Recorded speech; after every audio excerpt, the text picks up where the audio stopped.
On dit Dieu ne fait rien sans sa parole. Faites attention. Donc ça veut dire quoi? Pour que le Saint-Esprit agisse quelque part, il est décrit dans Éphésiens 6 que la parole de Dieu est l'épée de qui? L'épée du Saint-Esprit. Comment quelqu'un va travailler sans son arme?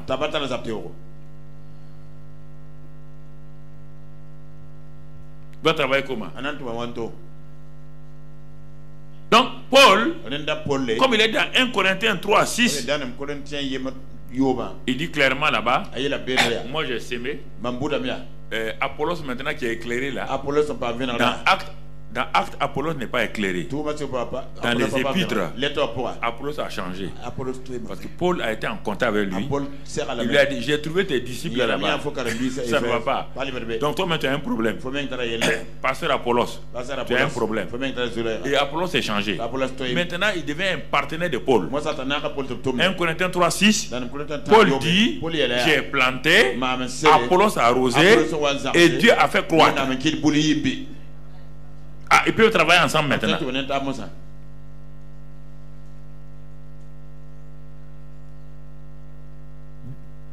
Apollos a arrosé.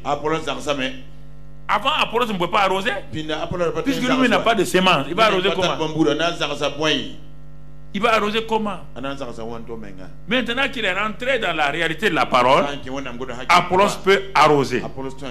C'est pourquoi Jacques aussi nous dit, Jacques 1, 21, Jacques 1, 21 nous parle. Qu'est-ce que Jacques nous dit dans son épître? Regardez, Jacques 1, 21. C'est pourquoi, rejetant toute souillure et tout excès de malice,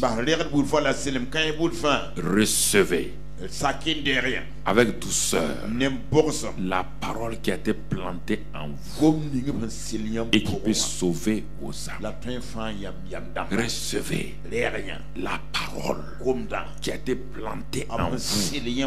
C'est la parole plantée là qui sauve les âmes. Pas la prière, pas le jeûne. La prière n'a aucune puissance pour changer quelqu'un. La prière c'est arroser.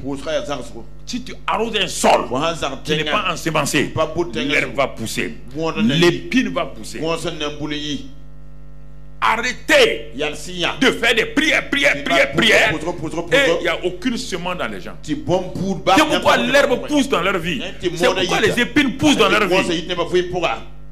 On t'a dit dans la Bible, dans Hébreu, comme dans d'autres passages, il est dit quand la pluie tombe quelque part, le mil pousse, l'herbe aussi pousse. Ça pousse. Mais qu'est-ce que le paysan fait? Il enlève l'herbe pour garder le mil. C'est ça. Ça veut dire quoi? L'arrosage, c'est la pluie et le jeûne. Le jeûne, c'est l'engrais. La pluie, c'est la prière. Mais tu mets de l'engrais dans un champ et tu arroses régulièrement. Il n'y a pas de semence. Mais les herbes sont contentes. Les épines sont contentes. C'est pourquoi les gens aiment jeûner et prier, ils n'aiment pas la parole. Pasteur, il ne faut pas que vous leurrez là. Ils n'aiment pas la parole. Vous ne voulez pas leur donner la parole. Ils aiment vos prières. Quand vous dites prière, ils sont là en pagaille. Il va prier, il va recevoir ça. Il va prier, il va recevoir une nouvelle voiture. Ils ne s'en foutent pas mal de vos paroles. Je peux vous dire la vérité. Dieu vous le dit face à face, sans peur et sans réponse.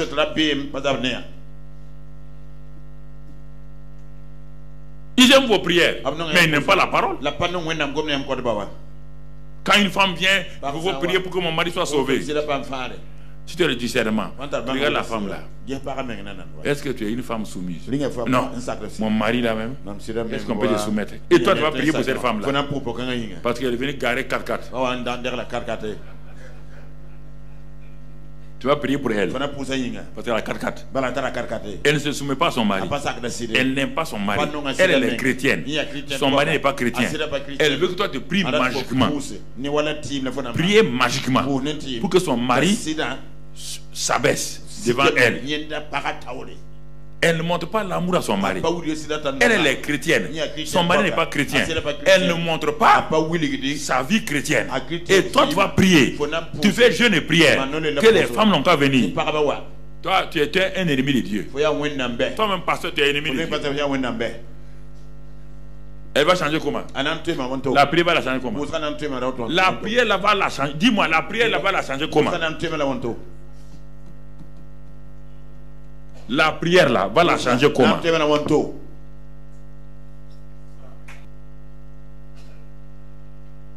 Un homme et une femme mariée. Parfois je diminue ça pour vous choquer un peu. Un homme et une femme mariée. Ils ont beau prier, jeûner, prier, jeûner, prier, jeûner. S'il n'y a pas la semence d'un homme dans la femme là, elle va tomber en grossesse.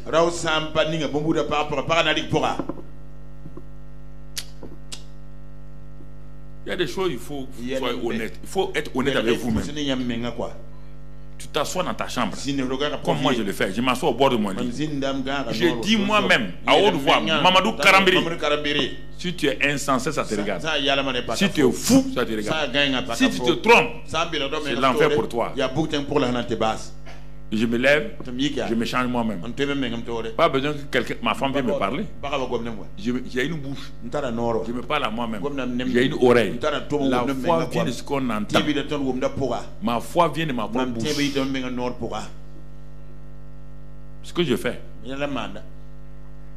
je ne dis pas c'est ma femme qui est mon problème. Ma femme n'est pas mon problème. C'est mon cœur qui est mon problème. Ma femme n'a rien à voir avec ma vie. Ta femme va t'empêcher de mentir. C'est ta femme qui te fait mentir.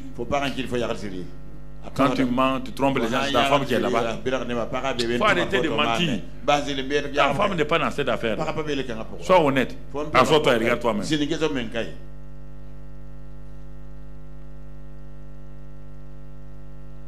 Ta femme n'a rien à voir dans ça.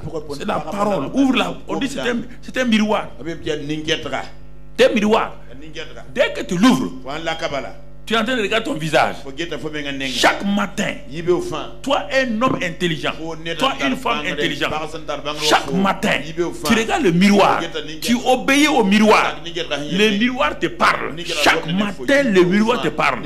Quand tu es devant le miroir dit hey, messieurs, regarde tes yeux. Tu fais comme ça, c'est sale. Le miroir dit qu'est-ce qu'on fait? Tu plonges ta main dans l'eau. Qui est en train de te commander? C'est le miroir. Le miroir dit enlève l'eau. Tu enlèves l'eau. Le miroir dit lave. Tu as lavé. Le miroir dit regarde. Tu regardes. Tous les jours tu fais ça. Quand tu arrives au miroir spirituel, tu regardes ton visage. Ton visage est souillé. Ton visage est sale. Et le même Saint-Esprit maintenant, sur le plan spirituel, dit plonge ta main dans le sang de Christ Jésus. Là tu refuses. Là tu refuses. Tu dis moi je vais aller prêcher. Dieu dit va prêcher. Tu viendras me trouver. Rien ne changera. La parole. Ce premier message là, c'est pour que te mettes dans les normes.